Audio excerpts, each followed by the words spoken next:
You may notice me angry on that thumbnail. You may notice the DraftKings hat here. You may even notice my colorful shirt. That is because we are, in fact, on vacation from Underdog today. We are going to the world of DraftKings, a place that has brought me great shame, great tilt, great frustration here on the Splash Play channel the last few weeks. DraftKings, of course, not the gentleman's site of an underdog, not the site where you can get your stacks and complete them peacefully. No siree, it is a site with madmen clicking things all over the place, a place where people don't like injured players, a place where they outright fear them and don't want to touch them as though they are lepers. That is DraftKings Best Ball for you. And today we're going to do 2 drafts there, my 99th draft, my 100th draft, and DraftKings Millie Maker Tournament, $10 to win $1 million on DraftKings. So we are going forward here. Today, I am in the 3-hole in this one. Oh no, DK, the Thunderdome. That sums it up pretty well. Squirt plays are live. That also sums it up pretty well because I am sweating already. Went for a run before this one. Shin splints killing me. But we are in the draft room, picking from the 3-hole. Looks like we've got about 20. No, this guy's on the clock now. Thank God. Tried to time it out so we would be starting the draft when the stream starts. And of course, you can see that promo for Underdog down there. If you want to draft a gentleman's game, go to Underdog. But here today, we'll be drafting like savages on DraftKings. All right, we get Jamar Chase at the 3 spot. A little RB piggery here to start off. I will pull up the draft board and do the labor-intensive work here of trying to line this up every time. Here we go. All right, you can see it all here. But yeah, Christian McCaffrey goes to the 1 hole to M. Pagsy, which could be Spagsy. I think that sounds pretty close to my name. We've got Shrek in the 2 hole. Is that the Shrek? Or is that another Shrek? There's a lot of Shreks out there. We've got a guy auto drafting already, so that's something to keep in mind. As we've talked about in the streams before, auto drafters on DraftKings, the site will make them pick 4 different quarterbacks for the most part to fill out their roster. So we'll have to be mindful of snipes with all this stuff. Seems like also perhaps we are going to be competing for Joe Burrow early on. Hopefully we can get him lined up in an ADP pocket. That makes sense. But the draft is moving here. So it's a 20-round draft on DraftKings. Of course, if you're not familiar, normally 18 rounds on Underdog's Best Ball Mania 4, the site we're usually drafting here on Splash Play, but it's a DraftKings Thursday. So we are going to dig in deep here. And speaking of digging in deep, there goes Stephon Diggs.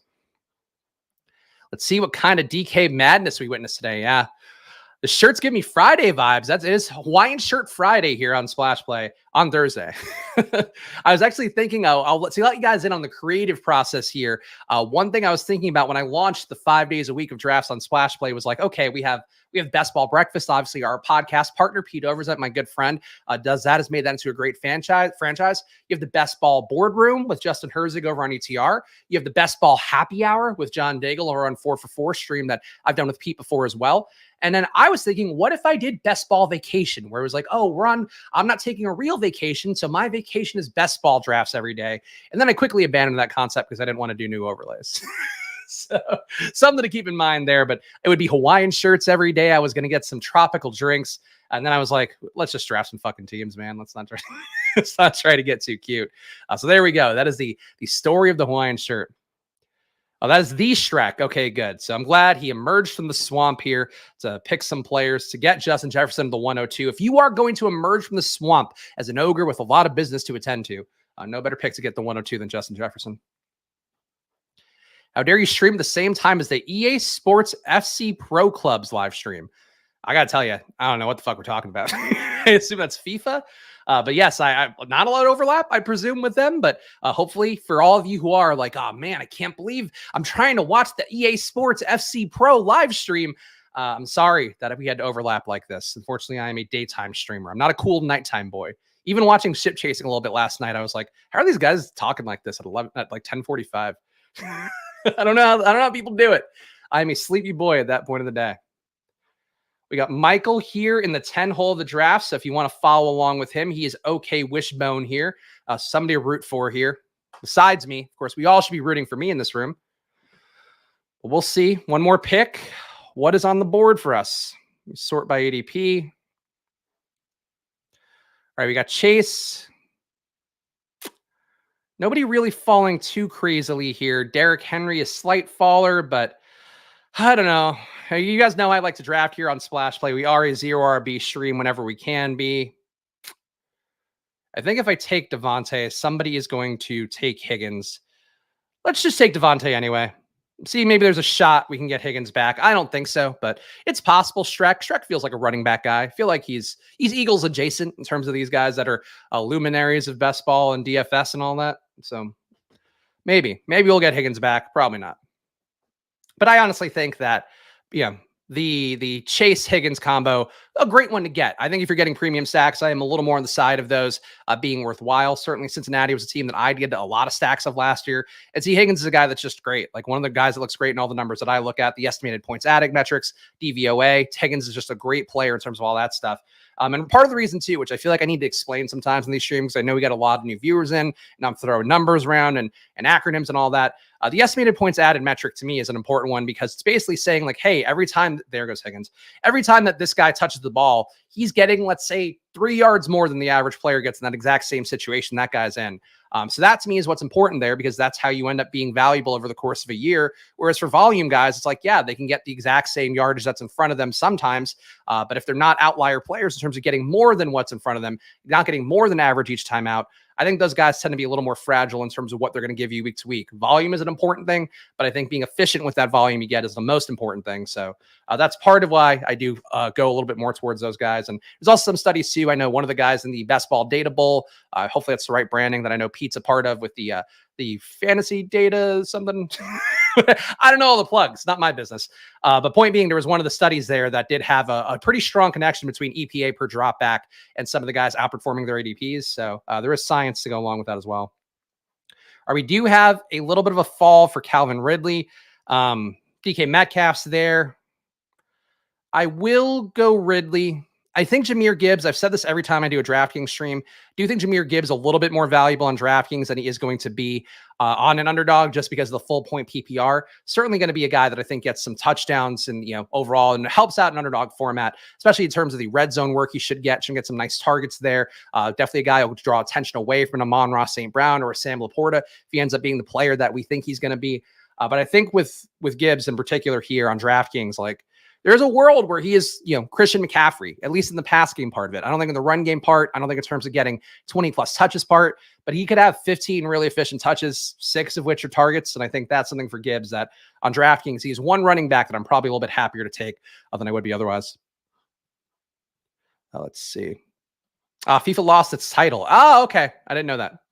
Actually, I think I did know that, but I haven't played FIFA in a few years. I honestly haven't even gotten Madden this year yet, which makes me feel like a bit of a poser because I do get Madden every single year and obviously would like to play with Anthony Richardson besides in the custom downloaded rosters that I took last year. But I've heard so many glitches and stuff, and apparently the game is not like they were talking about all these improvements and people are just saying it's as janky as ever. So if anybody wants to prove me wrong about that or tell me the counterpoint to why I should get Madden, please let me know. But I'm leaning right now towards not getting Madden and just sticking with the usual. Drafting shit out of Gibbs. Love to hear it. There you go. Yeah, on DraftKings, I think he's a great play. Underdog's still a perfectly fine play, but I think the price tag on Underdog makes a little bit less sense. Where on DraftKings, like, really do think 15 touches is within the range of outcomes. Probably not every game. Going to expect a little more work going Montgomery's way overall because he's kind of a more well-rounded back. But Gibbs getting more efficient touches in the pass game, I think, is very much there. And the guy was great. Like, just avoided tackles at a tremendous rate every time he caught the ball. Let me pull that up real fast because it was a number that like stood out tremendously. So he ran 18 routes per game last year at Bama, 4.5 targets per game, and a 41% avoided tackle rate. So that is very strong there. The only guy who was better in that metric, actually, there's a few. Roshan was a little bit better. Tyjae Spears was a little bit better. But at that volume with Gibbs, like, it's really hard to argue it. Nobody doing anything too crazy here. No crazy reaches. This is actually, by DraftKings standards, I would say a pretty sane room overall. So kudos to these guys here. Not doing anything too ape shit yet. But we'll see. It's an early time here. Aloha. Yes. Aloha here. Honestly, should I just wear Hawaiian shirts every day? Should this be my bit? I feel like Josh Larkey over at 3013 was doing that for a while. I think he was also like posting shirtless TikToks when he was trying to, I don't know what's going on in the fantasy football world, honestly. Fucking blows my mind every day. But I do like that guy though. So kudos to him. That's the only guy I remember wearing Hawaiian shirts. Pete always wears colorful stuff too. I feel like I'm more of a blacks guy, more of a muted tones. Let's see. Lions beat writer projected Gibbs, St. Brown, Laporta to get 90% of the targets while Jameson is out. That sounds about right to me.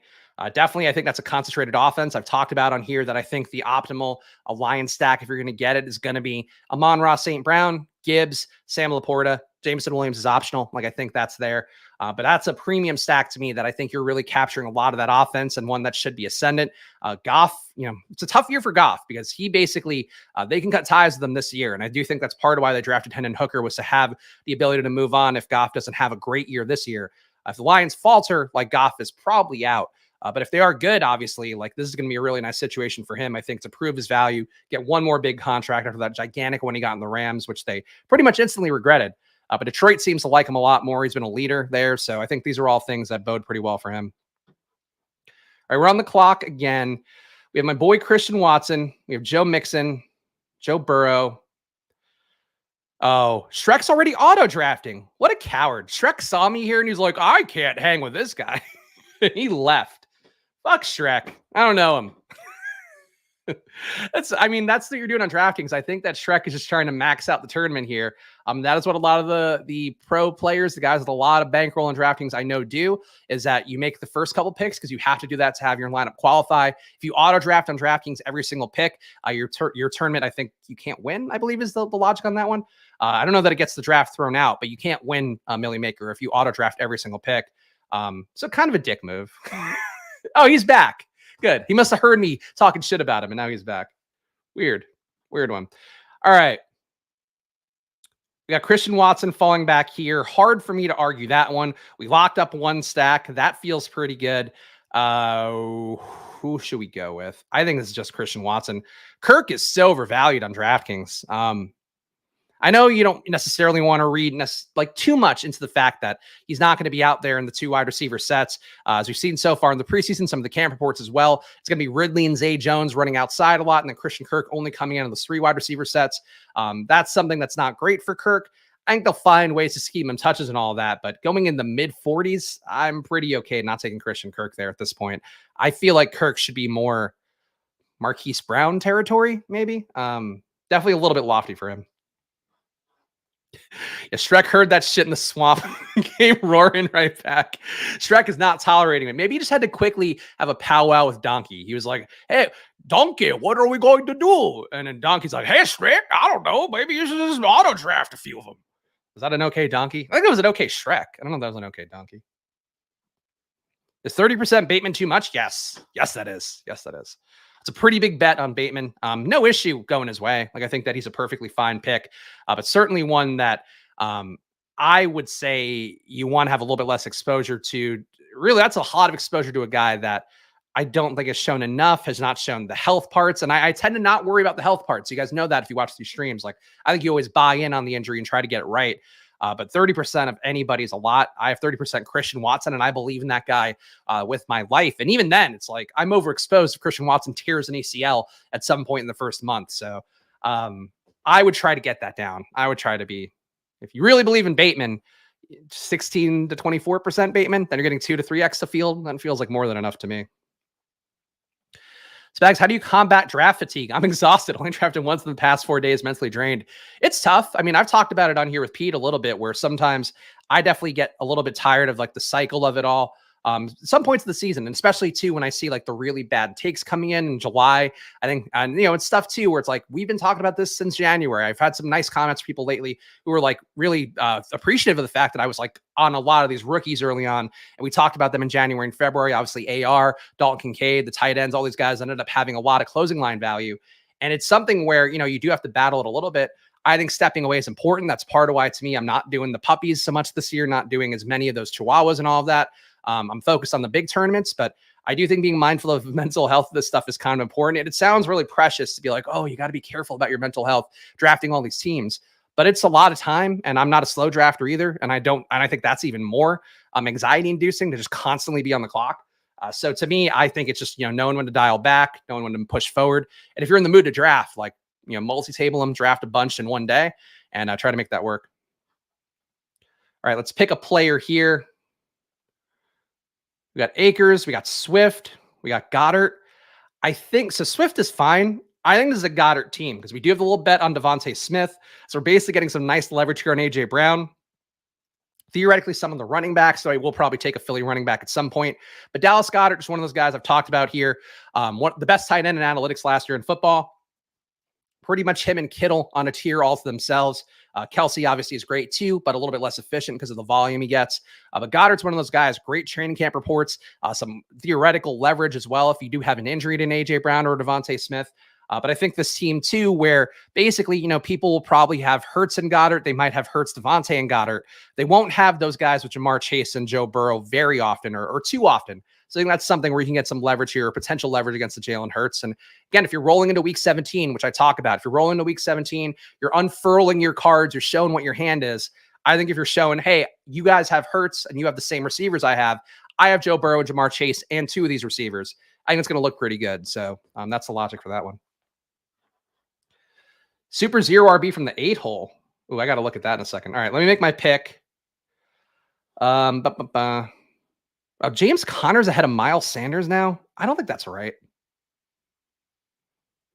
I really don't think that's right. We do have a little bit of Jacksonville. I am a Miles Sanders believer, which I know is not a popular take, but he got big money, and there's nothing that to me that shows that he is actually bad at catching passes. And this is a debate that I've talked about a little bit, had a debate with a roto surgeon. I forget his real name, but he's a guy who's definitely always popping off fantasy football takes on Twitter. And he was like really obsessed with the idea that Miles Sanders isn't a good receiver, wasn't a good receiver in college and all this stuff. Miles Sanders had a great year in 2019, which is admittedly now a little bit in the rearview mirror, but that's before we had the shift to the new coaching staff. That's before we had the shift to Jalen Hurts full-time. I think there's a chance that Miles Sanders, even if he's not great as a receiver, the volume can be there from day one in Carolina. And Bryce Young is certainly a guy that is mobile enough, but is not going to be as mobile as Jalen Hurts. He's going to be more willing to take those checkdowns. So I'm willing to buy the dip on Sanders here, who's just a little bit banged up. They're keeping him safe, trying to keep him healthy and ready to go for week 1. But Sanders is a guy, if he's going to be this low on DraftKings, I would scoop him up, especially if he's your first running back in a 0 RB build kind of thing. I think that looks pretty good. Let me read my team so far because it's hard to keep up with reading the team on DraftKings. QB, we have Joe Burrow. Running back, first guy off the board for me at this position is Miles Sanders, Jamar Chase, Devontae Smith, Calvin Ridley, Dallas Goedert, Christian Watson. I like the start. I mean, I like the talent we got in here. Got a couple, I think, true alphas with Chase, Ridley, Watson, and Devontae. I mean, Devontae and A.J. Brown, I think, are closer than people realize overall, just in terms of what they bring to the table, how productive they are, all that stuff. Obviously, Brown going to be the bigger bodied guy, but if you watch that one highlight that came out this summer over social media of Devontae Smith running the ladders and how fast his feet move, that's not something that matters in a football field, but you see that and it's like, holy shit, this guy is something special still too. Not if you were A.J. Brown's size, he would probably be the best receiver in football, but not quite there. Like Miles too. There we go. There's a cosign. There are not a lot of Miles Sanders lovers out there, even though he did kind of hold his ADP for most of the summer until this injury. But I think there's been a lot of FUD about him, and I think Carolina is going to be a competent enough team. I don't know they're going to be world beaters by any stretch, but that's a South division that's so winnable for them. I still think the Falcons are the most likely winner of the NFC South, but I think the Panthers are going to be in the hunt for it if Frank Reich is, the bare minimum of coachable or ability to coach is still there. But last year they were pretty good with Steve Wilkes, and I thought that defense was solid. I think just have to hold up some of that stuff, and they'll be in the hunt. Let's see.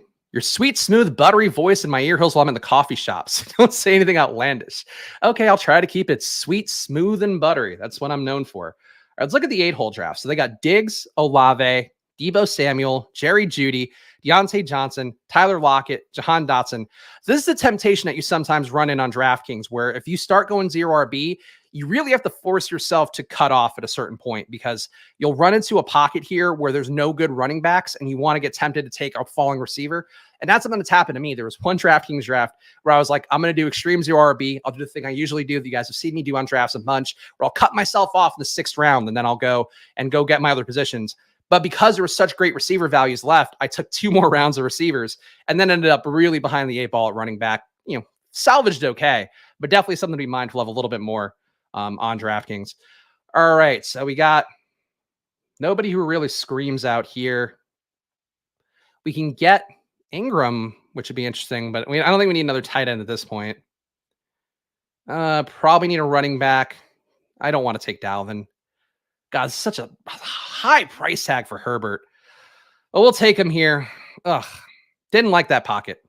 Herbert is steamed up so much because he had one good play in the preseason. And I would really read a lot more into the fact that Roshan Johnson getting first team reps this week in practice so far for the Bears. And Herbert, look, again, he broke a great play, looked very explosive. But I think he's coming up entirely because of breaking one good play. I still think Roschon is a better pass catcher than him. I think Roschon, I've said it a bunch, is a better sledgehammer back than a guy like Deonta Foreman, who's made his career off of being kind of a power back who can handle volume. So I really like Roschon a little bit more, but I think we do want to get some receivers in. So that's why we're going to take Herbert here. Talking about Miles Sanders here, Deuce Staley, the guy who drafted in Philly, is back in Carolina. We also did Jamal Williams last year, Sanders to the moon. I think it's a reasonable take.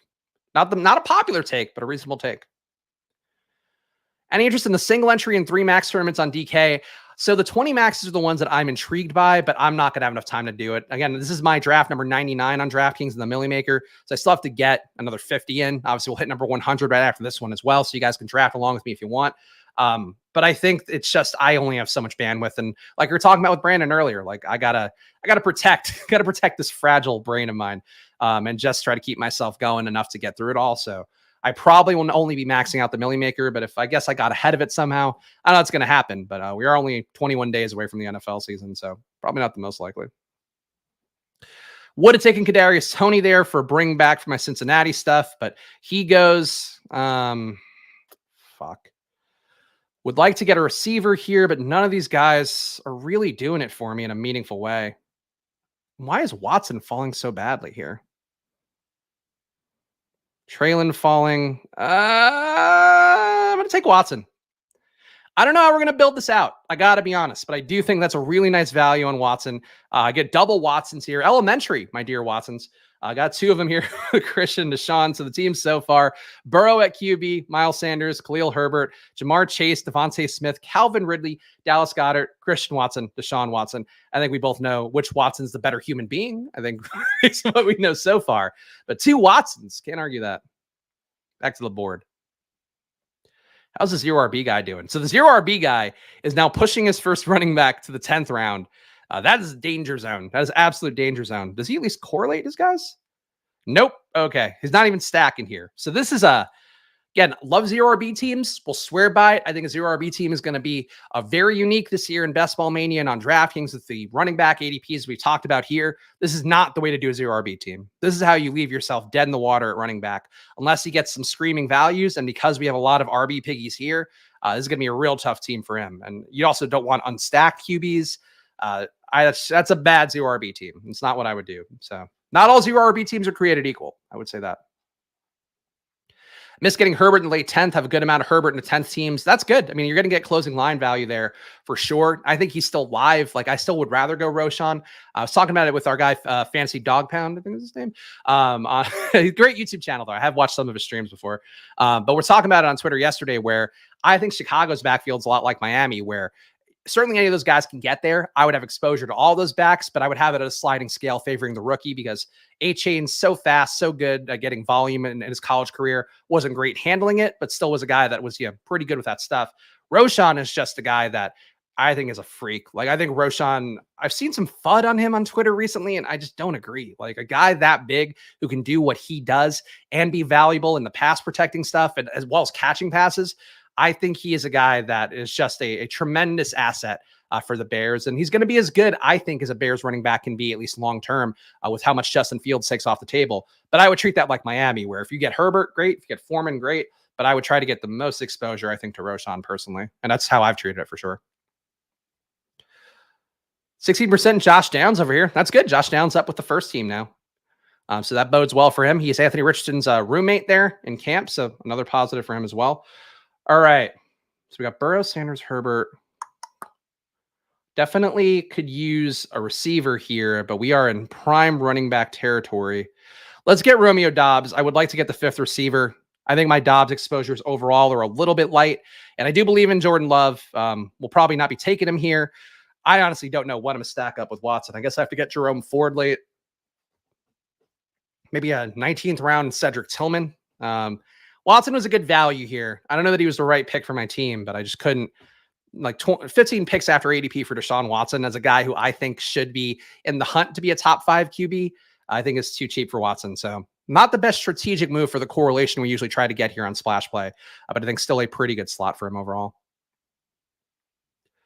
But do you guys like the draft board like this more? Like, do you like seeing more of the board, even though I'm cutting off a corner? Because I try to show the usernames and stuff, but I feel like for DraftKings, it might be a little better just to go full board. To see all these beautiful men's faces. But let me know. It's hard to figure out how to stream DraftKings and make it look pretty. Let's see what old Shrek's going to do here. 2-3-3-2 build for Shrek. Ugh. Keep that in the swamp. That build's looking like Princess Fiona after the, the transition. All right, so we got a Philly running back here. Hard to... Oh, but we also have Tank. This is a tough one. 2-2-5-1. Penny. Bigsby. McKinnon also falling. Yeah, you know what? Let's get McKinnon as a bring back for Cincinnati. I think that makes more sense at this point because I could still get a guy like Gainwell later. Bigsby, there won't be another Jacksonville running back to get later, but I probably have enough Jacksonville with Ridley. I could make that bet a little bit more, but I don't think I need to.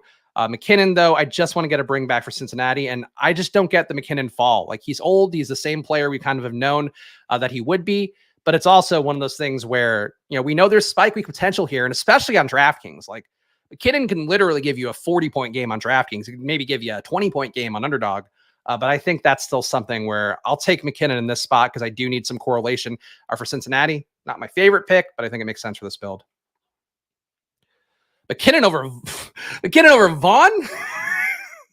Yes, McKinnon over Vaughn. I've been very clear on this channel, and I'm not yelling at Mr. Shadow Dog, but yes, like Deuce Vaughn low. Deuce Vaughn in the 19th, 20th is where I would take him if you really want to take him. But boy, he's one good preseason game should not be enough to make people love Deuce Vaughn as much as they do. I'm going to die on the hill of not drafting very much Deuce Vaughn. I do not believe in Deuce Vaughn at all. He's too small. He doesn't avoid tackles. He's a pure volume back in college. He could be okay in the pass game. Like, he could be useful as a third down back. But as I've mentioned before with Deuce Vaughn, it's like, are you going to put him out there on third down? Or are you going to put Tony Pollard, who the whole value of Tony Pollard is what he can do in the run game and as a receiver? I think you're going Tony Pollard. And even then, if you're not going Tony Pollard, you're probably going Malik Davis. So I just think that Deuce Vaughn, like the steam on him, I've said it, the Deuce steam, as we've talked about a few times on the channel, that is some stinky Deuce steam. I do not want any part of the Deuce steam. Yeah, dude, that's shout out Mr. Shadow. Look, I'm always welcome for new perspectives. I'm happy. I know people are way too excited about Deuce Vaughn. People are way too excited about Deuce Vaughn.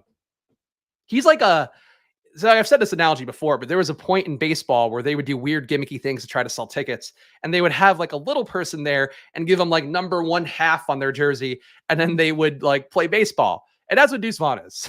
Like, Deuce Vaughn is both a Nepo baby whose dad is working for the Cowboys, and then also a guy who like will die when he gets hit a bunch in the NFL.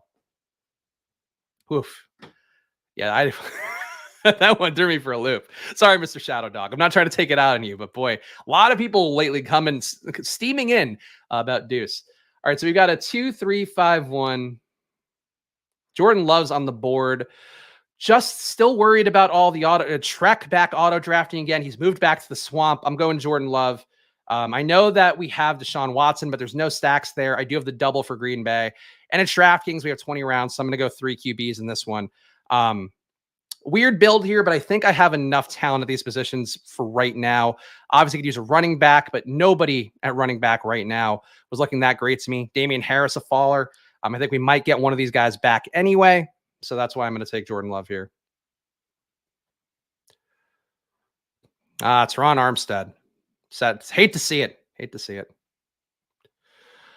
I have 12%. I mean, good. Look, at least you're getting it for free. If you're getting your 12% in the 10th round or something, that'd be a mistake. If you're taking him in the 18th or the 19th, you know, like, I know he's going a little bit higher on Underdog now, but I don't want to, again, everybody's takes are as valid as mine in August and July and May and June and all that. The season hasn't started yet. For 3 weeks, we'll know, but I would just be careful. All right, so Algier does come back. I think that bodes pretty well for us. Do you need another running back in here? I think he's very talented still. Could have maybe taken MVS for another KC correlation, but I think, to me, getting another running back at this point when we are getting pretty dry at that position makes the most sense. So the team so far, Joe Burrow at QB, Miles Sanders, Khalil Herbert, Jamar Chase, Devontae Smith, Calvin Ridley, Dallas Goedert, Christian Watson, Deshaun Watson, Romeo Doubs, Jerick McKinnon, Jordan Love, Tyler Algier. Probably didn't need to scoop up the Deshaun Watson value. I think at this point, I feel like that's the one thing. It was hard for me to pass it up with how behind ADP he was, but I think that that's the one thing I would take back. And maybe I just should take in a guy that I didn't like quite as much. What are you going to do? I think if Kadarius Toney had fallen one more pick, this would have completely changed my draft around. But fucking Shrek. Fucking Shrek. Like the Love pick, Green Bay stack makes sense. Thank you. I think Green Bay, as I talked about here, Jordan Love is one of my high exposed QBs. He and Kenny Pickett are the guys that I'm going to roll out to week 17 against Jalen Hurts and Josh Allen and Patrick Mahomes. But I still think that's the way you want to draft, is you want to get exposure to these guys. You definitely want to keep some exposures based upon who you're drafting at receiver and really let the stacks dictate your QB a little bit more so. So besides AR, as I've talked about here, like I don't anticipate having a single QB above 15%, and it might be closer to like 12% for all these guys. But Love is one of them that I'm willing to get closer to that higher side of the exposures for. Thoughts on the 10 holes draft? Oh, I like Michael asking that as though I don't know it's him. But Michael asking about the 10-hole draft. Let's see. He's got Pollard, Gibbs. I think it's nice to get Pollard here too at this point, because Pollard should be, especially on DraftKings, you would think that Pollard moves up more of the Saquon territory. I like all the guys. These are all like analytically sound guys that I would talk about, being EPA All-Stars, DVOA All-Stars, AJ Brown, Brandon Ayuk, JSN, Pickens. Some correlation for yourself. Detroit, Dallas.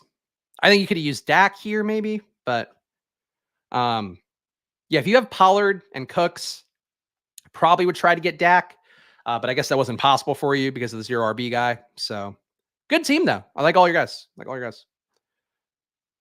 All right, let's try to line up this board again. Sorry. Vaughn went 14th round recent. Yeah, look, that's why you really don't draft Vaughn now. If he falls in a room, take him in the 17th, 18th.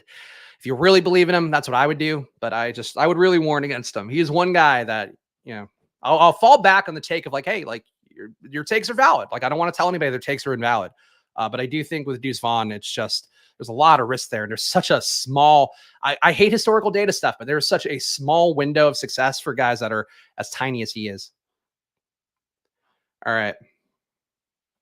Let's make a pick here. Oh, I do need a second tight end.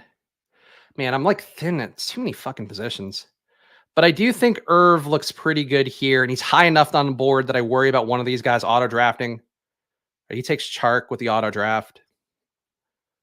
But I've seen some FUD on Twitter for Irv Smith recently. There's not a lot of guys who are as young as he are with the pedigree that he has going into a top 5 offense. So that's why I will defend the Irv drafting always. All right, so we have 3-4-5-2 as our build. Definitely needs more receiver talent. You know what? Because we have the weird configuration and we are relying on Jordan Love a little bit more, I'm actually going to go Jaden Reed here. So I don't think you necessarily want to go out of your way to triple stack Jordan Love very often. But if you're making a bet that Jordan Love is like a guy that matters and a guy that's going to add a lot of value, I do think you could probably stack Green Bay a little bit more just because of how many vacated targets they have, just because of the fact that all these guys have kind of flashed a little bit in camp in different ways. And I think the way that Jordan Love exceeds his expectations in a meaningful way is probably creating value for a receiver plus Musgrave plus a running back. But because I have so much Musgrave, and honestly, probably not a Musgrave build here, but I could still take Musgrave and I wouldn't hate it. I think if you're going to make a bet on Love making a jump, like he can feed 3 guys who are at these low of an ADPs and help them come upwardly in terms of how they beat their ADPs. So that's why I'm a little bit more willing to get stacky with Jordan Love. But I like Green Bay, and you guys know that, and I've kind of defended them a lot in the stream. I was watching Spags and realized Spags is live. That's the goal here. I appreciate everybody who's watching live, of course. But if you're watching after the fact, you are a great person too. And if you are new around here, make sure to subscribe down below. Of course, Splash Play 5 days a week at drafts until the season starts or until all the tournaments fill. But hopefully I'll be keep being able to do that until the season starts. But lots of content here, and help hit the like button too, please. Helps me out a bunch here to get seen by new people. So trying to turn this into a little micro business for us, for myself here, trying to be a fractional amount of the great Pete Overzet channel. That's what we're trying to do here on Splash Play. So help me out. Hit the like button. Leave a comment too. Any questions you want to push back on my Deuce Vaughn takes? Feel free to leave a comment. But boy, do I hate Deuce Vaughn. I think waiting for Musgrave and going RB would have been the better move, but you're still doing great. I think that's fair.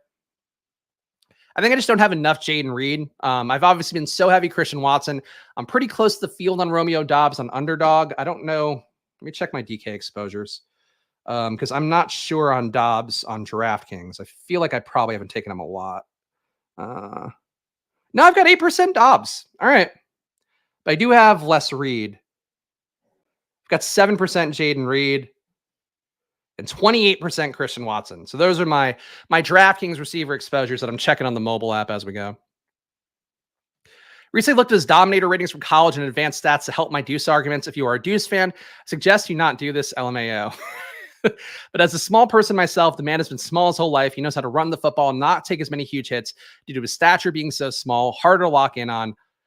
You just see, again, like it's just a numeric thing. When you see a guy not avoiding tackles, and Deuce Vaughn avoided them at a class low 15.4% rate. To put it in context, that's less than half of what Bijan Robinson did. That's also a third of what Anthony Richardson did in terms of his avoided tackle rate. I think that's going to really pile up fast for a guy like Deuce. So I get it. Again, he's taken the hits before, but it's about pro level hits. It's about guys who are monster athletes who are going to be harming him. Like, I think it's not the way that I would want it to go. I think he could still be effective as a pass catcher, but I don't think it's going to happen. Like, he should not be in the range of Kendre Miller. I think that's just incorrect. But let's make a pick here. 3-4-6-2. Could use another running back. And I think at this point, it's just a pure talent play to get Kendre Miller in. Yeah. Or, let's say Gus. I have enough Kendre. I also have a lot of Dobbins, so I do think getting a Gus share would be nice. Very positive camp reports from the Ravens about Keaton Mitchell, the guy out of ECU that we talked about a little bit here. Was an undrafted guy, but seems like he's close to making the roster. So definitely someone that I think you should probably keep an eye on. But Dobbins still being back in practice, like Keaton Mitchell's probably just a pure rookie handcuff at this point, because Dobbins is legitimately very good. All right, so we got, oh boy. No, we got McKinnon. I'm not going to take CEH. 3-5-6-2. Could use another receiver. I think this is a Mechie spot. I know people are a little bit down on Mechie. I'm still a believer in CJ Stroud, still a believer in Mechie's ability to earn end zone targets at Bama. Obviously coming off the injury or coming off the cancer, not going to be a thing that ever instills great upside and hope in you. But I think for Mechie, just the guy that I think will be running a lot of routes out there, and a little bit younger than Robert Woods. I think some Robert Woods to his game. I think he's still in the hunt there. Everybody's going to flock to Tank Dell. Tank Dell goes in the 15th in this draft. I'd rather have Mechie in the 17th than Tank in the 15th. Tank looks great, but I don't think... Yeah, it's preseason overreactions. That's going to be a lot of these draft picks, especially on DraftKings. Is Mitchell in the DK draft pool? That's a good question. I'm not sure. He would honestly be a guy that I'd consider taking the 20th round. No, Mitchell's not. So it's him and Deneric Prince. It feels like DraftKings just missed out on... I'm not spelling it incorrectly, right? Yeah, no, it seems like DraftKings just missed out on like the UDFA running backs because they don't have Deneric Prince either. So Keaton Mitchell, not a DraftKings guy to go to, but I believe he is on Underdog. But on Underdog, probably not worth drafting in an 18-round draft. Let's see. Spags, what do you think of my build out of the 104? And shout out to Brand, by the way. I appreciate the comments he left yesterday. Especially intentionally targeting JT/Brees to get combos early drafters couldn't get. Or is that too Galaxy Brain? I mean, that alone is not too Galaxy Brain, but let me see Brand's team here. Love the Miami double. You got Tua. That's great. Definitely would want to see a Baltimore bring back. Obviously, Andrews didn't fall to you. If Andrews fell to you, this team would be an absolute smash to me. I think that's my favorite. Probably my favorite week 17 correlation this year is going to be if you can get the Miami double with Andrews and then Dobbins too. That's a game I love a lot, not just because it was great last year, but because how these offense should run this year, especially Baltimore's, I think is going to bode well for that being a good week 17 stack.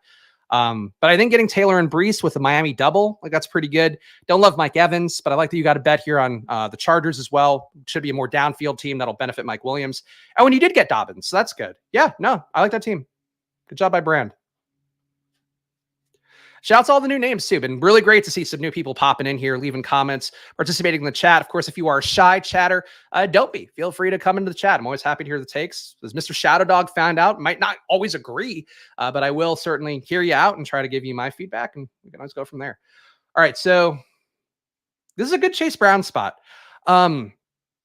I know it's probably pushing more towards Chris Evans having some run to start the year. A lot more news recently about the potential suspension for Joe Mixon because of his court stuff and threatening and harassment and whatever shit he's done.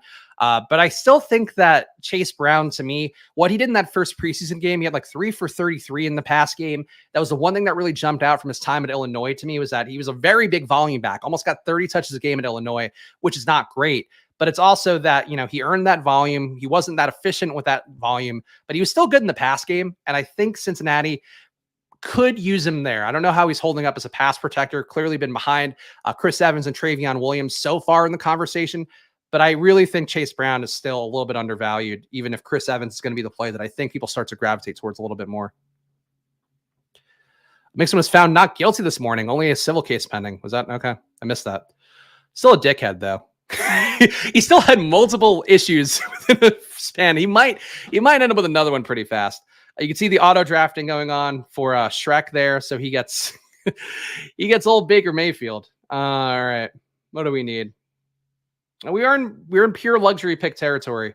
Any correlations left to hit? Let's get off the beaten path a little bit. These final couple picks, and of course, going to do another draft after this one. Tyler Scott, deep threat. I don't think Claypool was available.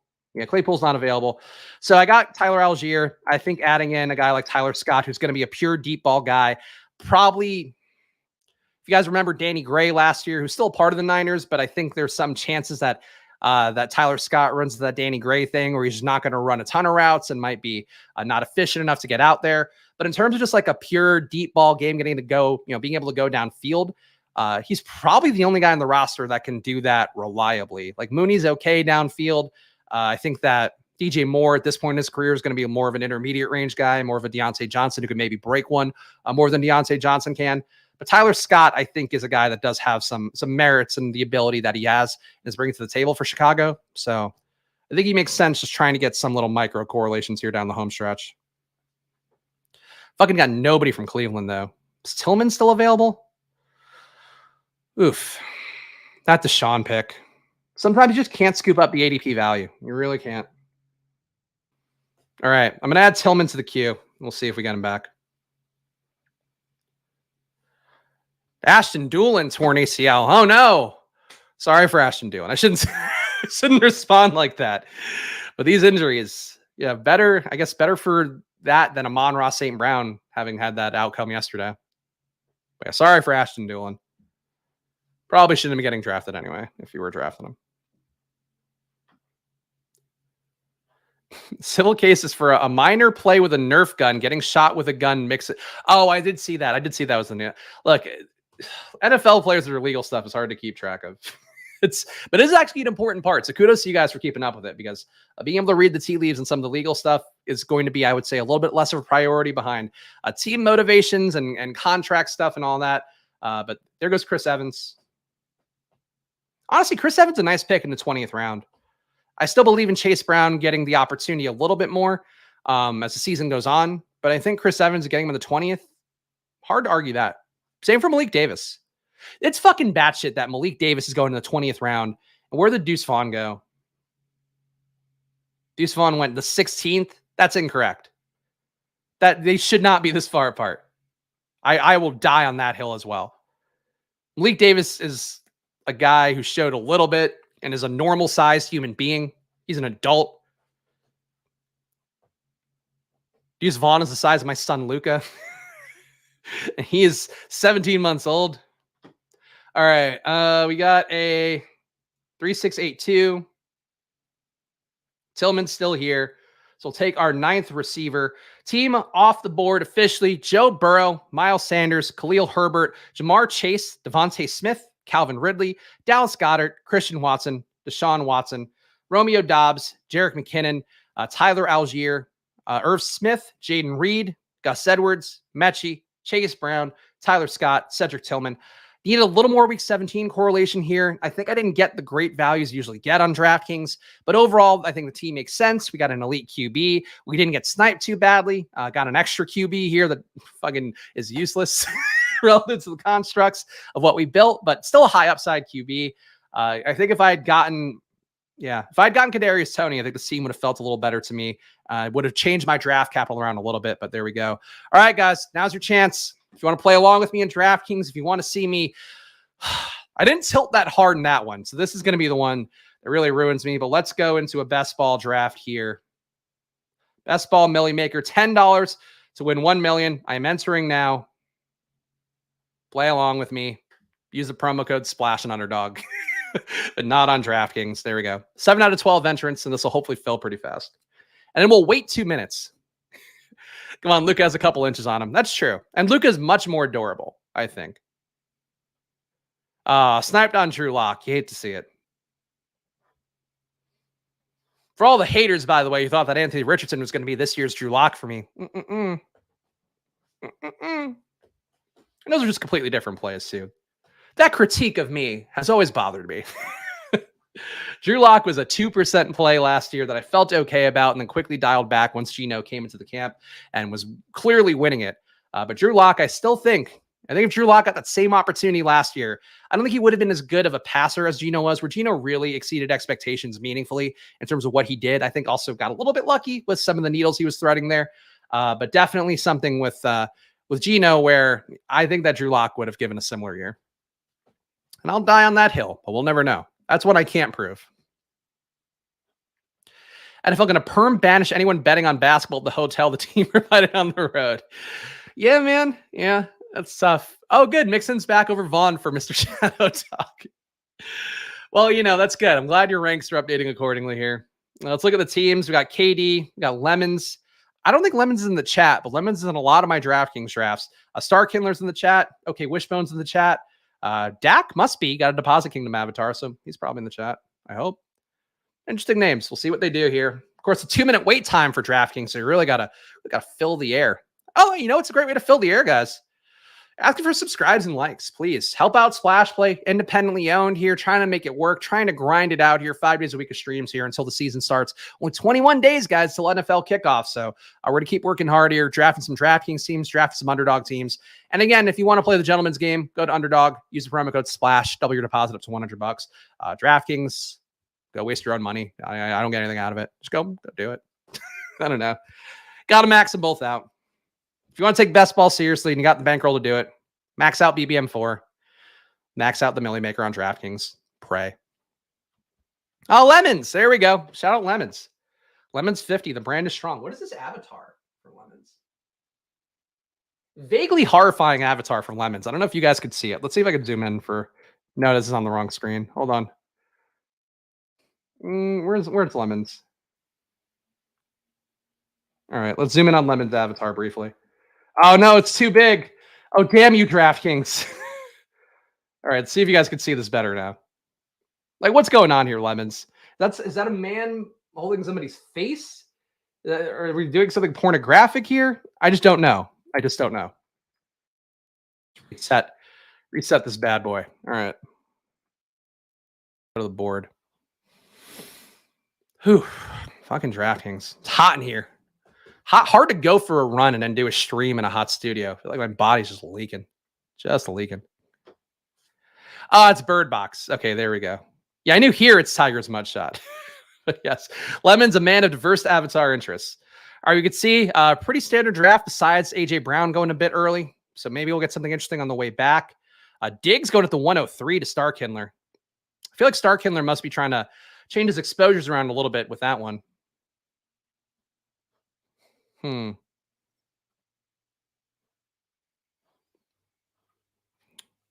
I would have taken Bijan there. I would have been a little bit of a piggy and gone Bijan. Let's test. So I don't know if Phil's in the chat, but let's see. Let's take CeeDee Lamb, and let's see if a man on DraftKings will draft a player with a Q tag.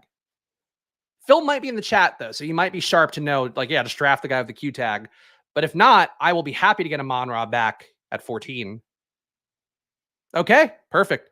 So we get the chalk week 17 correlation here to start off. CeeDee Lamb and Amon-Ra St. Brown. Definitely one that has been a little bit overrepresented just because of where these guys have lined up on Underdog and DraftKings. But I do think CeeDee and Amon-Ra, still two guys if you're building a zero RB team or just picking at the end of a round. I think pretty good picks overall. Would have no issue taking Nick Chubb there either, but I did feel like I could push Amon-Ra because of this guy in the 12 hole. So there we go. All right, I did it for you, Chunk. We might not agree on Deuce Vaughn, but we agree on CeeDee Lamb and Amon-Ra to start a draft. And Stark Kindler is, in fact, trying to get his exposures varied a little bit more, and he got Diggs. It's funny because, like, Diggs, I'll tell you what, man, I have a lot of Diggs on both sites because of a lot of picks in that 8 to 9 to 10 range. And Diggs, there was a stretch where Diggs fell for like a week or two, and then he was just always coming to me in the 11 spot and sometimes the 12. So I have a lot of Diggs on both sites. I think double the field on Diggs on DraftKings. Let me check on DraftKings. I know on Underdog I have 15% Diggs in BBM. Yeah, 15% Diggs on DraftKings too.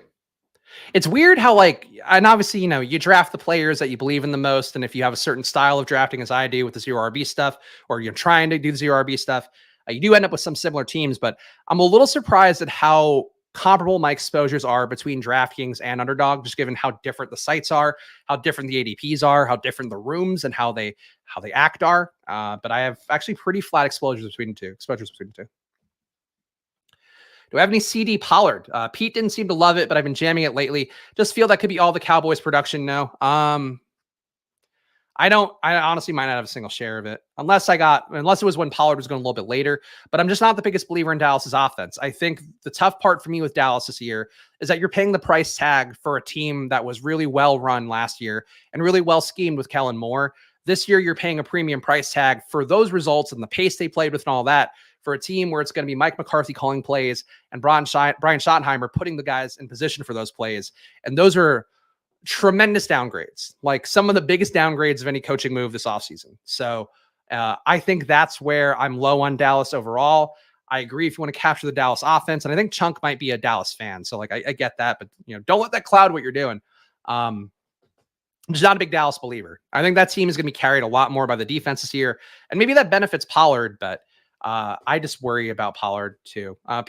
Somebody in the chat was like kind of poking holes in my lack of exposure to Pollard. And part of it too is just that all these guys I got very cheap last year. I'm a little bit less inclined to buy the massive raise. I'd rather find the Pollard of this year. I'd rather find the Ramondre of this year than take Ramondre and Pollard where they are very often. But I think with Pollard, I worry about the size. I worry about the fact that as the year went on, he was less efficient as the year went on, like just wasn't able to do the same things because he's not built to be a guy, I think, getting 20 touches a game, 15 touches a game over the course of 16, 17 games. So that's something with Pollard that I think is a worry point for me, but it's more so the offense. I just do not believe in what they've done offensively. I think they've really regressed with the moves they made, and maybe it's wrong. Like maybe McCarthy learned a lot from his time off, but I think he's going full boomer mode here. That defense is good enough. I think they're going to be one of those teams where it's like, let's rely on the defense. See where it goes. Watson goes early here, which I don't mind. Do we buy a little bit of a Ramondre dip? No, this isn't even a dip for Ramondre. Fuck you, Ramondre. Would have liked to have gotten Gibbs here. I think that would have been pretty sick. But we're not going to get it. I'm going to take Amari Cooper. I know he's not people's favorite, but he was very good last year. One of the best receivers in a lot of the metrics I look at.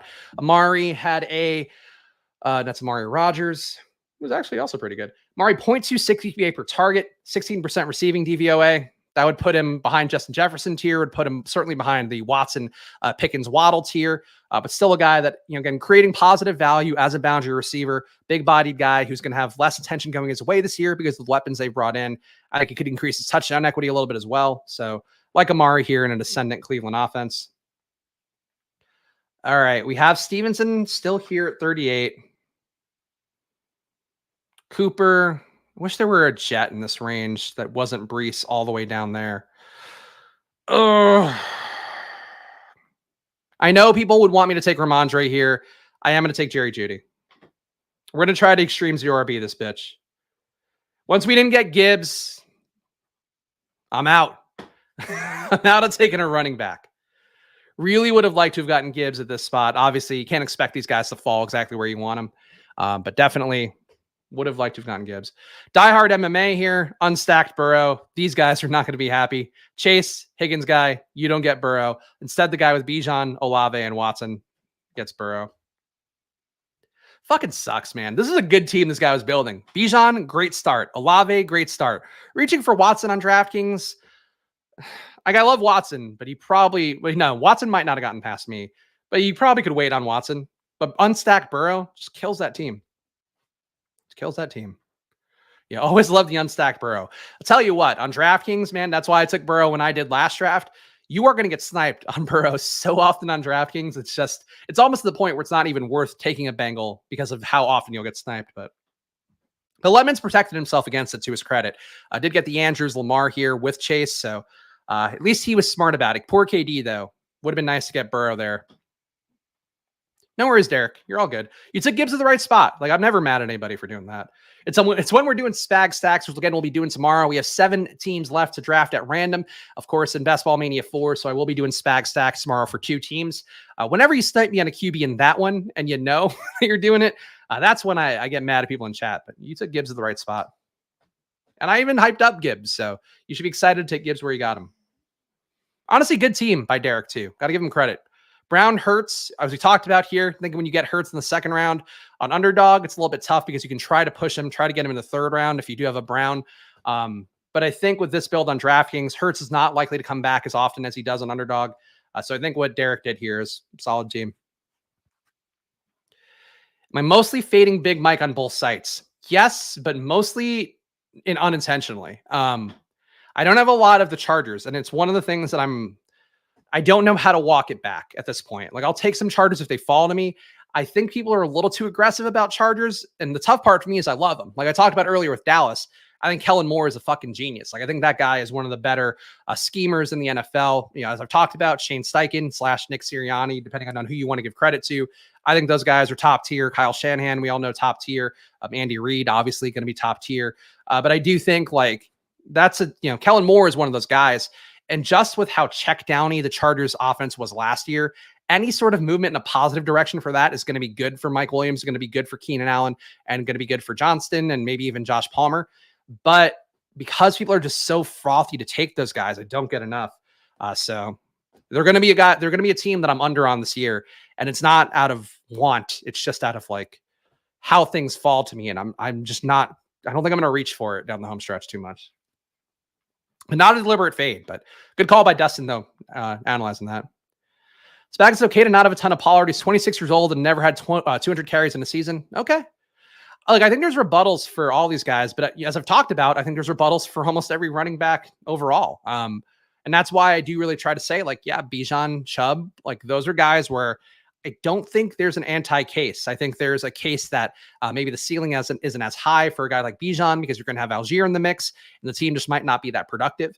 But with Algier, with Robinson rather, you're going to get Tyler Algier's year last year, and that was a tremendous year. It was obviously a lot cheaper, but if you get that and you know you're going to get that in the first round, like, I think you take it.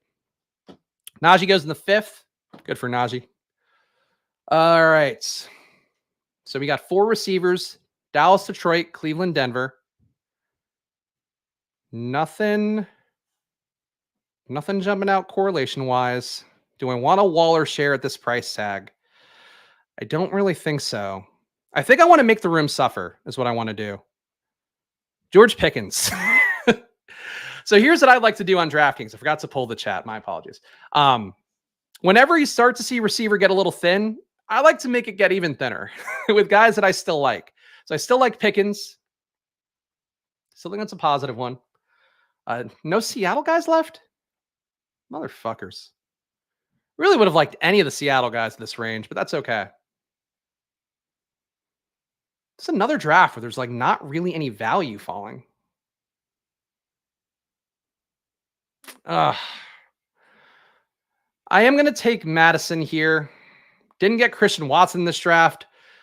Probably could have taken one more receiver and really gone the extreme 0 RB route, but instead we'll keep ourselves with some wide receiver flexibility and go that way. So the team so far, sorry for all the clicking around, Madison at running back, and then 5 receivers, CeeDee Lamb, Amon-Ra St. Brown, good week 17 correlation, Amari Cooper, Jerry Jeudy, George Pickens at receiver, Really wanted a Seattle guy. Hopefully we'll be able to get Charbonnet at some point.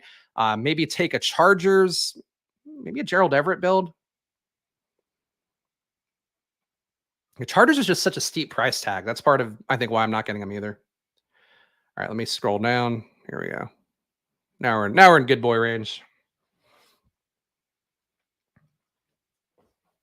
Do you go Waller and Akers looking back at it? I don't like taking Waller at ADP. I just think it's, to me, like if he falls in a room, happy to take Waller. I think you do probably have to take him in ADP sometimes if you want to get to the 8% exposure that the field's going to have. But to me, I'm not enthusiastic about taking him in the 50s. That's basically how I'd feel about it. 60s, you can get me there. 50s, I did this last year, and I did not enjoy it. But I think Waller and Akers, there's some logic there for the week 17 correlation. I wouldn't hate it. You just have the week 17 matchups memorized? Yes, for months now. Not week 15 and 16, though. That is one that I didn't even try to press my brain to know those. For week 17 correlations, that's a big part of what you're trying to do, is you're trying to build a team that can go into the finals and give yourself a real shot to leap the entire field if you do get a game stack that works out right. So I would say, yeah, trying to memorize week 17 stuff is important. I also, earlier in the NFL schedule process would have a second screen over here, like a second window with the schedule up. But yeah, you gotta know that stuff. If you're gonna take best ball seriously, and I think try to give yourself the best shot to win the millions of dollars at the end, like having week 17 correlations built into your team, I think is one of the more underappreciated parts of what you're supposed to do. Where does week 17 correlations rank on your list of important things on a draft? It's number 3. I know I've said this before, and we always have new viewers coming in, so I hate that I repeat stuff for the guys who are here every day, but hopefully you guys will give me some grace with that. But the first thing is always like trying to stack your QBs up, trying to get at least a double stack. You could do a triple. You could even do a quadruple with your QB. Wouldn't do more than that. But this, what you want to do is the first thing is like have your QBs correlate with the receivers, because that's how you cut the parlay of things you have to get correct. A little bit smaller there, because if the receivers exceed expectations, the QB does, vice versa as well.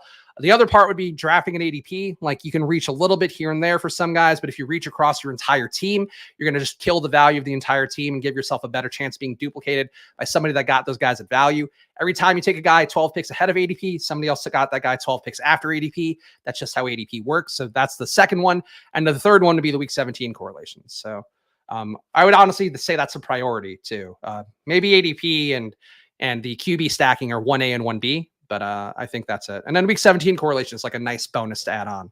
But I try to correlate for week 17 a little bit more, because I don't care about, like, I want to advance, obviously. I want to advance at least with the average rate.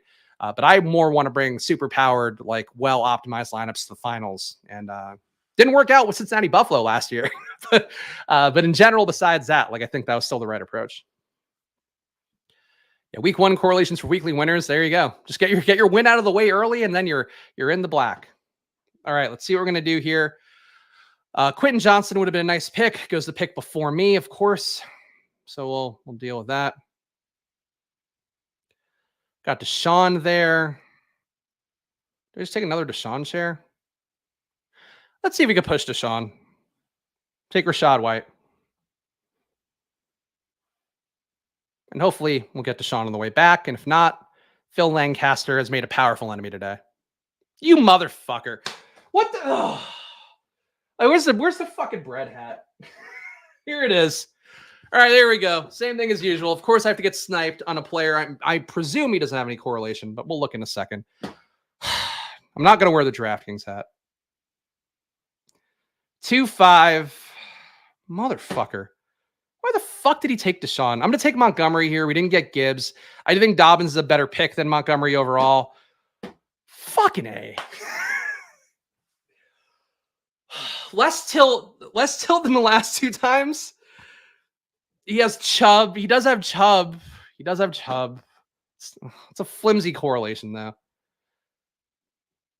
I think you take Chubb with Watson if you're going to get Cooper, too. I don't think you want Watson and Chubb without the alpha receiver. Fucking I'm going to throw the DK hat at the camera, but I don't want to fuck up the camera. I'm so mad at you. So mad. It's going to yell at the hat as though it's Jason Robbins, the DraftKings CEO. Fuck. Well, the good news is, like, I have the stack with the last team. So I drafted Deshaun last time, Got no receivers with them besides Cedric Tillman. And now this time, I got one of the receivers, but no QB with them. So there we go. If you think someone is a worse pick, but they have week 17 correlation, what are you doing? Yeah, that's interesting. I have enough lineups that like I get my guys. Like there's nobody that I really like who I think is great that I don't have enough of. Maybe Dallas Goedert, but I still am above the field on him. So I would probably err on the side of correlation if it's a tiebreaker. But if it's like comparing George Pickens to who would we compare him to? That sucks. If we're comparing George Pickens to Chris Godwin, I would go Pickens just because like I think the talent gap is a little bit bigger there. ADPs that would favor Godwin, obviously, but if it's a big talent gap, I would go with my guy. If it's not, I would go with the week 17 correlation. Here's the official one. I think we got this chat earlier, but I'll read it because I love Mr. Pittsburgh. Breaking news: Joe Mixon found not guilty. He's been acquitted of aggravated menacing. That's what good lawyers will do. Can we all agree though that like Joe Mixon seems like a piece of shit? Like, there's nothing in his life that I've heard of where I'm like, wow, this Joe Mixon, solid dude. Really learned from his mistakes. Now he just gets worse.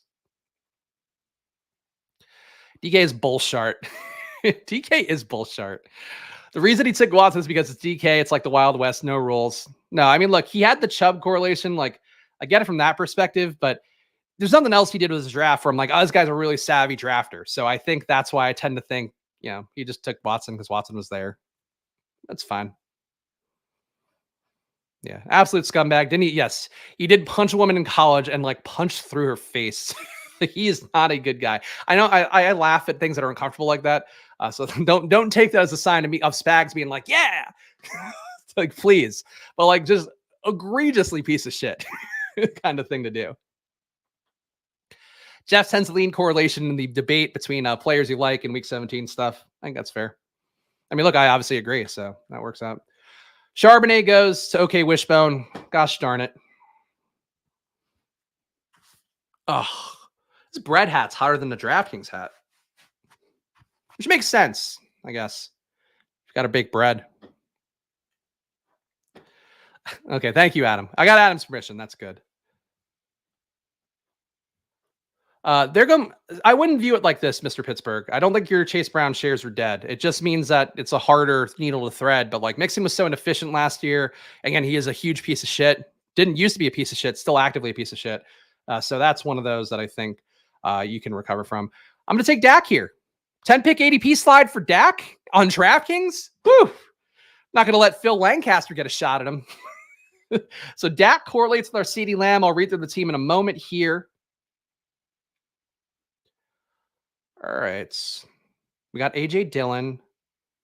We got Rodgers, but no correlation there. Freiermuth could build out a pick and stack. Do I need a running back that bad? Got 5 receivers, 3 running backs. I'm going to take Dillon for a weird week 17 correlation here. I've mentioned this before. I don't know that the industry overall is like obsessed with it, but I think it's interesting to get AJ Dillon with Alex Madison because basically what you're saying in this kind of build is that my other stacks obviously love Christian Watson. I'm lucky to have enough 101s that I'm above the field on Justin Jefferson. But if that game doesn't go off in the way where the pass games matter, one of these running backs likely gets there because the defense is going to be doing well on the other side and the running back can get carried along with it. So I think if you can corner a market on a week 17 game with both running backs and you don't have the receivers, I think it makes sense. Wouldn't hate it with receivers either, but yeah, I think that getting Dillon and Madison is pretty interesting for that reason. So my team so far, Dak at QB, nice value. The one of the rare values we got here. Alex Madison, Rashad White, CeeDee Lamb, Amon-Ra St. Brown, Amari Cooper, Jerry Jeudy, George Pickens, David Montgomery, AJ Dillon. No tight ends yet. I need a QB too, but we'll figure it out. But well positioned. We got enough running backs here, so we'll avoid having to really scramble to get some good guys in. Got enough receivers in that we're okay there. There we go. Unstacked Gino. Again, I think I'm pretty good on these streams of predicting, like, is this guy going to do smart stuff or is he going to do dumb shit stuff? And Phil here just drafting QBs. He's just like, I like this guy. I love the cut of this Deshaun Watson. love the cut of his jib. So he drafts him. And then Geno, he's like, man, Geno is so great throwing to those receivers. I don't want to draft any of the receivers, but I love what Geno did. And that's how Lancaster's drafting. And that's not helpful. Phil Lancaster to be convicted of aggravated menacing for that Geno snipe. There you go. This Dallas stack is better than the Spags stack Dallas team. That's the risk and reward of Spags stacks. Sometimes we get the good guys. Sometimes we get complete assholes. But here, if you let it fall to you, as I've mentioned a bunch here, in August, I think you let drafts really try to fall to you more so and then take what's there and try to adapt around it. And I think that worked out pretty well with Dak. Again, just one of the rare values in this room with QBs getting scooped up recklessly and pointlessly. Dad hats for Dak. There we go. Shout out our guy Sammy here. Half our teams are filled with scum. Gotta draft him if you want to win. Nice guys always finish last. There was somebody making that point about, in response to, there was an article from SI, Albert Breer over there talking about, the Eagles are like so smart to like get Jalen Carter at like this pick. And boy, how savvy, what a steal. How did they let him drop? And it's like, the Eagles just are willing to draft guys that like have bad reputations or like have criminal records or whatever, or potential legal issues hanging over them. And that's what NFL teams should do. Like, there's a lot of great guys. Like I don't know if you guys saw the clip of our boy, Anthony Richardson, signing autographs for all the kids at Colts practice for like hours. And the team had to like say, hey, all right, enough, man. Like, let's go. Seems like a great dude. Anthony Richardson does from what we know so far, but there's so many teams filled with like absolute dirt bags that I think if you start to police that too much as an NFL team and definitely as a fantasy player, you're just going to talk yourself out of guys who probably don't need to. Four holes playing snipe warfare with me. What is the four hole doing? Rolex Platt. Love it. He got Mahomes with no correlation. Oh, he got McKinnon. All right. Good for him. 2 QBs. Oh, wait. Did he take an unstacked Kirk Cousins for the four hole? Fucking DraftKings, man. Just not a gentleman's game. Not a gentleman's game. They do not adhere to the 3 tenets of best ball that I gave you guys. Pickens is a menace on the field in more ways than one. Yeah, Pickens, I mean, I've talked enough about Pickens over the course of this offseason, but how we talked about wanting to block on plays when he's not catching the ball, it was really exciting stuff to see. I really think that he's a guy that's primed to make a leap. That weird Ryan Clark take about Pickens being better than Justin Jefferson, I'm not sure about that. But I think, he can be great like Jefferson. Just how great will he be? This is pretty nice. So we're not going to get Goff, but I love getting Laporta here. So we can keep building out our Dallas stuff. We got Dak, obviously, have CeeDee Lamb, have Amon-Ra St. Brown. Now we have Laporta. We got Montgomery instead of Gibbs. So not my ideal Detroit stack, as we've talked about. I would rather have Gibbs, would rather have Goff as a QB if you are going to take all those guys. But I think getting Laporta here with the Dallas build we have, I think looks pretty good. All right, let's see.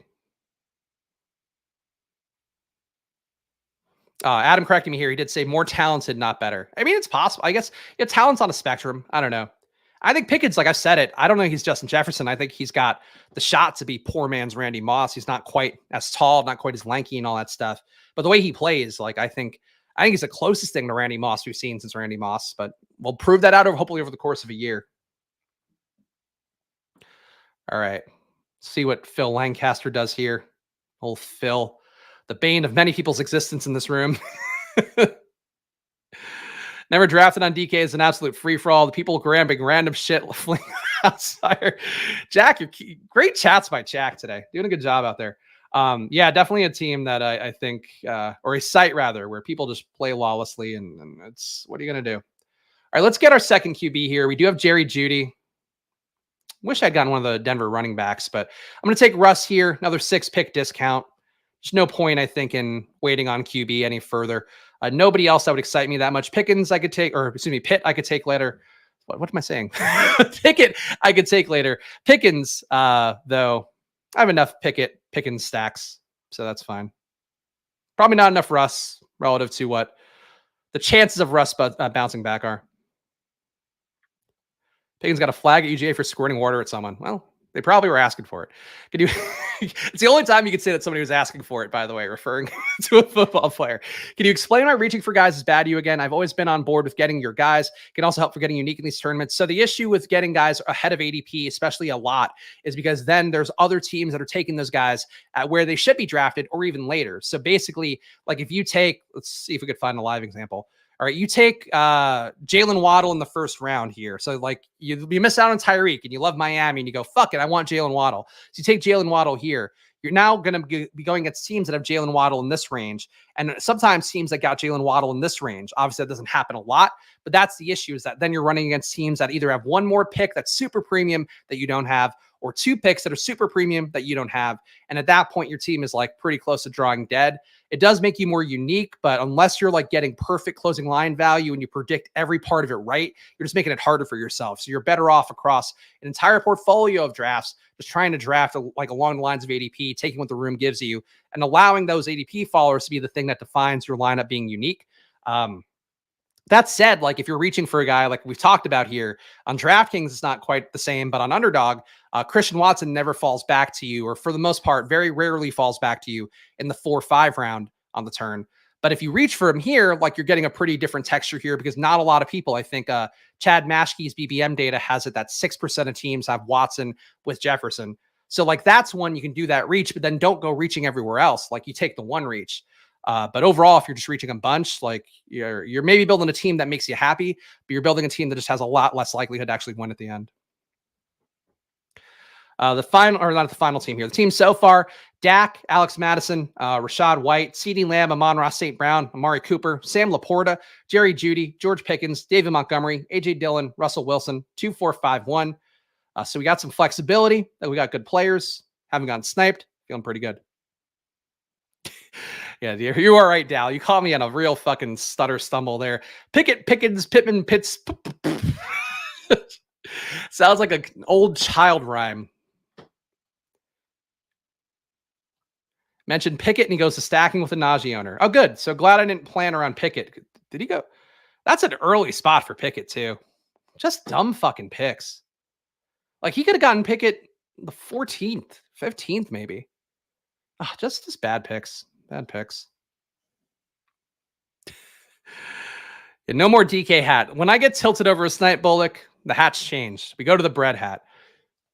Our guy in line of scrimmage specifically requested me making the I'm going to put on my bread hat a recurring bit of splash play. And I take whatever the people want to give me as feedback very seriously. Does DK have Jaleel McLaughlin in the player pool? I doubt it. If they don't have Mitchell and those guys, yeah, no. No Jaleel McLaughlin. A fair point. He would be the kind of guy you could tack on in the 20th round. A good camp for him. I know that he's got a real role. Feels like a little deucey to me in terms of that. It hasn't now without the big preseason game to show for it, obviously. But yeah, just DraftKings not as good at getting the UDFAs in. Just jumping in. Work has been done. Did you talk Mixon at all? Found not guilty. I did talk about it a little bit. I'm obviously going to make the window of any potential handcuffing for him a little bit tougher. The bet is still, if you're going against Mixon, that ultimately, like he is going to probably be less efficient, and the Bengals might realize that and go a different direction. He wasn't that efficient last year, had really just the one big game propping up what he did fantasy-wise. We caught a bunch. It was against Carolina, right, where he went off. So I think that's the part of Mixon that I don't love, but probably have to feel pretty good about your closing line value. This guy diehards. I hope he's not in the chat, but like, what a dipshit. You don't need 3 QBs this early when you have Joe Burrow. Unstacked at that. All right, we need a receiver, running back. Take Mims here. I think Dulcich. Oh, we might not be able to push Yeah, the auto drafter. Phil Lancaster finds another way to fuck us. Oh, Phil. I don't really care about missing out on Dulcich, though, if I'm being honest. All right. Got a running back here. That makes sense. I'm just going to reach for Roshan. Got Herbert last draft. Let's get another Roshan share. Fucking A. Like, I didn't even want Dulcich that much. But the fact that I couldn't get Dulcich because of this guy auto-drafting after he wasn't auto-drafting and also making picks that make no sense. Gee whiz. If Teron Armstead's injury is serious, that caused you to move any of the Dolphins down your ranks. I don't worry about that stuff that much. Honestly, I don't even know offhand how the Miami offensive line performed last year, and I'll pull it up because I think we care about that. Adjusted line yards be the metric I look at the most for this stuff. We have it on Football Outsiders. Hopefully, we'll have it on Football Outsiders this year, but we're waiting to see the outcome of that in the next few weeks. Last year, Miami was... Oh, interesting. Miami was actually a top 10 offensive line last year, which surprises me a little bit. But 4.6 adjusted line yards per play puts them at 8th overall in the league. So maybe they lose an alignment like Armstead's tier, probably push them more towards middle of the pack. But, I believe enough in Mike McDaniel that I wouldn't worry that much about that stuff. But offensive line is probably a little bit underappreciated in terms of just what it means to the scope of fantasy. Like I mentioned the analogy before of Josh Jacobs, where Josh Jacobs did a lot of the same things on the field the year before last. The big difference is that last year, the Vegas team overall was a top team in adjusted line yards. And that's what propelled Josh Jacobs to have this tremendous year. It's like he was good, but you need the line to be good for a guy to really take that leap.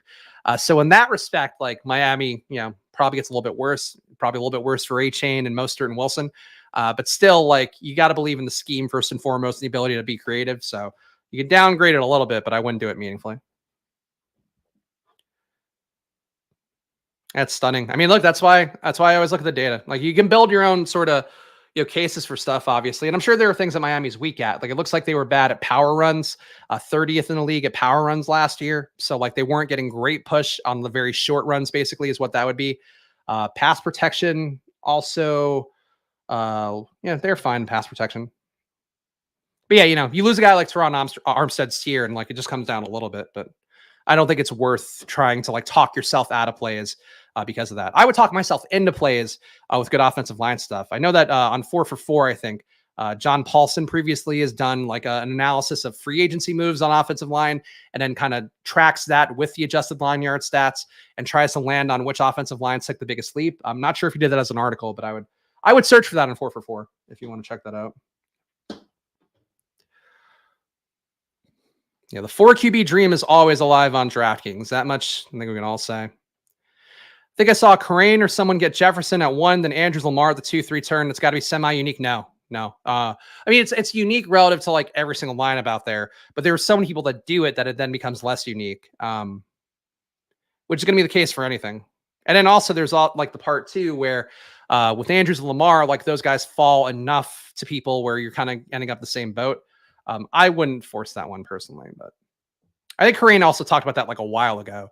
And you got to remember, sometimes these takes are like moments in time where, Andrews and Lamar have moved enough in ADPs, and we've now seen enough rooms where they've fallen in that probably is less unique now than it would have been in, let's say, June. So that's something to keep in mind. All right, we got a few more rounds here, a couple picks left to go. Well, more than a couple. We'll see what we can do on the clock.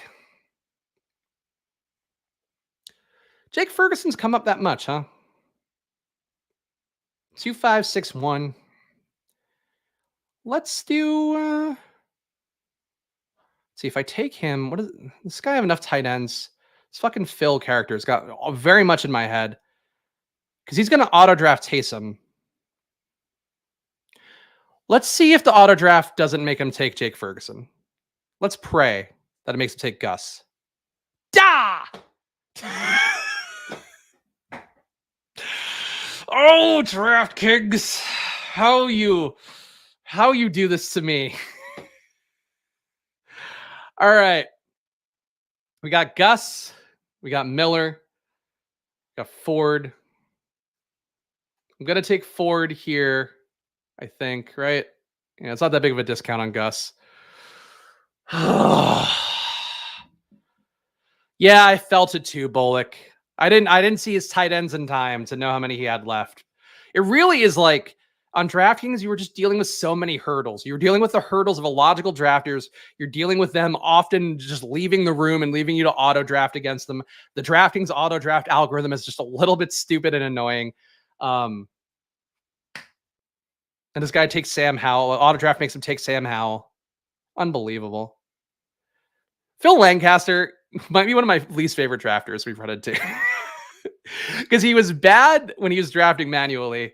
The auto draft has been even worse. He's fucking killing me here. Wonder when the DK sponsorship is coming. Rave reviews for me. Look, if they could win me over, great. I think that's I think that would look pretty good for me. Fucking A. I'm just so mad about this. So mad about this. DK stands for dick kickers. I don't know about that. I mean, I guess they are kicking me in the dick with how they are drafting currently. They're not kings. I can tell you what, like a draft poppers is what we're running into in some of these best ball rooms. On the plus side, though, I didn't get violently sniped at QB, so we're going to do that. Going to do another draft? I don't think so. I think I have to go and take care of the baby. Fortunately, no mother-in-law here for our usual Thursday night thing. We've got the baby in daycare 4 days a week out of 5, and I got to help out because the wife's got a bunch of meetings, and I think I have to do a meeting later today too. So that'll be, oh boy. All right. Everybody else doing anything stupid here? Star Kindler, solid draft. Diggs Allen. Oof. That price tag on James Cook. Such a reach. Such a reach. But I do appreciate all you guys hanging out with me here. We're gonna do that chat for Michael. Yeah, Michael saying thank you for your time, Spags, and fun drafting with you and the crew. Appreciate all you guys hanging out here with me. Of course, if you are new around here, 5 days a week of drafts here, splash play until the season starts. So join along in the fun here. I think we have a good time even when we're angry. We like to have fun. So please subscribe down below, hit the like button, leave a comment, do all that. Do all that. Helps us out a bunch. Really does. Really does.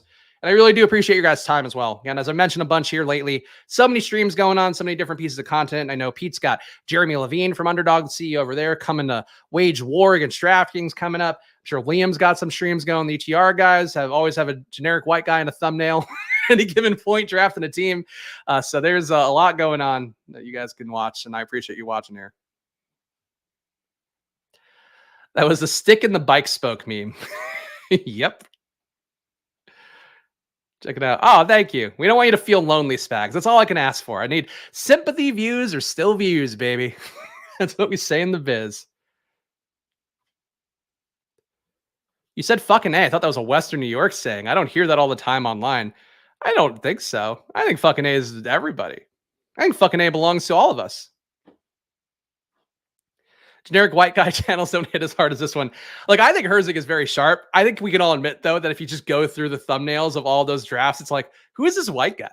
Like, what is like it's always like some random white guy with like okay hair. I'm like, I don't even know who this is. And like, I've been following this industry and in it for a while. You know what, guys? Give the people what they want, right? What do they want? A Deuce Vaughn share. We got Dak. We got the bet on Dallas. We didn't get Tony Pollard. Fine. Enjoy it. I took Deuce Vaughn to the 17th round. All right. We do need a... no, we don't need a second tight end. Maybe a third, though. Yeah, let's get Michael Mayer. Just nice value on Michael Mayer.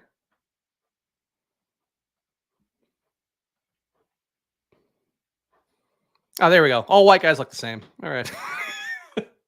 I know we have, a diverse audience. Like I always see it in the comments and all that stuff. So I think that's I am glad. I don't want the whitest channel. Like one of the things here, like I grew up in the South Bronx, as we talked about. I went to Puerto Rico with my wife's family because I am a fractional amount Puerto Rican. I don't want only white people. I worry about being in an area where there's too many white people and my son won't experience diversity enough. So I guess we live in ETR thumbnails. That's how it feels sometimes. Just a bunch of Eagles fans and generic white guys. ETR and a sack of potatoes. Deuce just went 14th round of the DK draft I'm doing now. Well, I guess I got to steal then, huh? Yes. How could you argue? Oof. We were done at running back, though. I could say that. 6 running backs. Deuce Vaughn. Ugh. We'll get a share. 2.763 build. Maybe, honestly, I do need to hit receiver, I think, a little bit down the home stretch. What receivers? Oof. Oh, you know what? I got a fun guy. So there's a guy nobody likes. Tough rookie year last year. Makes a lot of sense for this team. Has not been drafted, doesn't get drafted a lot. Samori Toure. Woo. Speaking of not getting drafted a lot. All right. Why did this guy take Toure? Does he have Love? Oh, he's got Jordan Love. Oh, he's got Jordan Love with nobody. So he took Samori Toure and Luke Musgrave. Weird stack. Samori Toure is not a guy to draft. Anyway, if you guys want to guess in the chat, so there's a second-year receiver, really good camp. Nobody drafts him. Makes sense for my team. Who is it? You tell me. In here, I'll show you my team. Obviously, I'm in the 11 hole, so do the math yourself, but I'll read it out too. We got CeeDee Lamb, Amon-Ra, Amari Cooper, Jerry Jeudy, George Pickens, Alexander Mattison, Rashad White, David Montgomery, Dak Prescott, A.J. Dillon, Sam Laporta, Russell Wilson, Marvin Mims, Roshan Johnson, Tyreek Hill, Jerome Ford, Deuce Vaughn, Michael Mayer, and then Derek threatening to draft whoever I want to take. I don't want to confirm anybody's chats because Derek will ruin my draft for me. But you guys are in fact correct. Don't do it, Derek. Don't you do it. Okay, good. Good. That was Derek's spot, right? Yeah, okay, good. Yes, it is Jalen Tolbert. So hopefully these guys won't take Jalen Tolbert. Usually doesn't go in drafts. Guys would make it some amazing plays in camp. Really strong plays in camp. I don't think he's got a role, as I've talked about. I don't believe in the Dallas offense and what they've shifted here. But I do think in a build like this one where we are heavy on Dallas, we have Dak, we just want to get some more receiver talent in. I think that Tolbert makes sense. And it looks like he's available, so let's grab him. Jalen Tolbert. Can't draft Tolbert because he burned me so badly last year, but I don't really believe in Cooks or Gallup. Yeah, I mean, look, Tolbert is clearly going to be the wide receiver 3, but I do think he is going to be a schemed touch wide receiver 3, just with what he's shown. Like, he has really put up a nice camp, and I think that that's still something that matters. We have, okay. You know what? We have 3 tight ends. I should take another receiver. Yeah. I was thinking about going a different way, but I'm going to get Allen Robinson instead. Not the sexiest pick, obviously, but he is going to be starting in a lot of the 3 wide receiver sets. And he's apparently been getting a lot of end zone targets. I'd prefer Pickens, obviously. I'd prefer Deontay to Robinson by a wide margin. The ADPs reflect that as well. But I think Robinson's still viable as a play. Like Calvin Austin gets drafted. I think Robinson was okay enough on the Rams from what he actually put out there when he was playing. I'll take him in the 20th round. All right, so my final team here, we've got Dak, Alexander Mattison, Rashad White, CeeDee Lamb, Amon-Ra St. Brown, Amari Cooper, Sam Laporta, Jerry Jeudy, George Pickens, David Montgomery, A.J. Dillon, Russell Wilson, Mims, Roshan Johnson, Taysom Hill, Jerome Ford, Deuce Vaughn, Michael Mayer, Jalen Tolbert, and Allen Robinson. Some unique texture here at the end. Obviously, the big bet's going to be Dallas-Detroit for us.